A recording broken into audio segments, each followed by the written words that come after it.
Akazina kanje nitwa Ndayisenga Gordien, mva ku mutumba Gakonko, zone Mugege, komine Butaganzwa. Nkaba naserukiye umugambi wo kurima kijambere hamwe n'ubworozi. Sanzwe ndumurimyi arima ibiyoba hamwe n'imyumbati, nkongera nkorora inkoko hamwe n'inkwavu.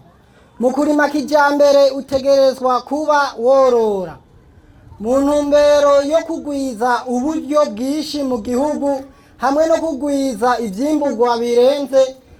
Naciye ntora umugambi wo kurima ibiyoba kubera ari vyo bifise amafaranga menshi kandi vyera keshi mu mwaka.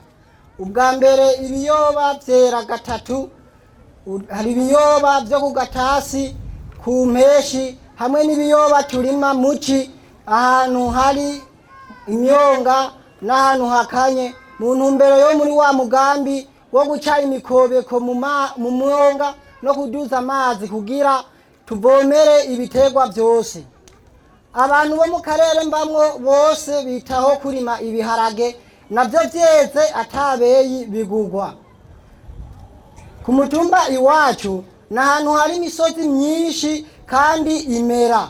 Iyo misozi uyiteye imyumbati iramera, ariko abantu baho baca bavuga ngo yaratitutse kumvo z'ubujuju no mu bwenge bwo kutamenya. Mu kurima imyumbati nca imikobeko nkatera itisakumu hamwe n'imbingo, gutyo bigatuma inkukura itaza mu murima wanje. Sinoreka gushima uno mugambi wanje kuko je maze kuwutangura nkakora, nubwo ataburyo nari mfise vyarangoye cane, waratumye nshika ku ntambwe ishimishije. Ubwa mbere nashoboye kwiyubakishirizamwo inzu iri mu bwoko bwa gasekebuye, mvanye mu mutahe w'ibiyoba hamwe n'imyumbati. Ubugira kabiri nafise n'ivyorogwa bishika nko ku nkoko 60 n'izindi hamwe n'inkwavu 40 n'izindi. Ubugira gatatu nuko uyu mugambi uzofasha leta kumvo yo guturira imisozi, birotuma imisozi yose usanga huzuye imyumbati, gutyo ugahura igihugu kirungutsa akarusho kanini, bitume turonka ivyo dufungura bikwiye no mu miryango. Kandi uyu mugambi uzofasha na cane cane ugwaruka wirukira Tanzania kurondera amafaranga nayo basiga ku mutumba iwacu tuvako.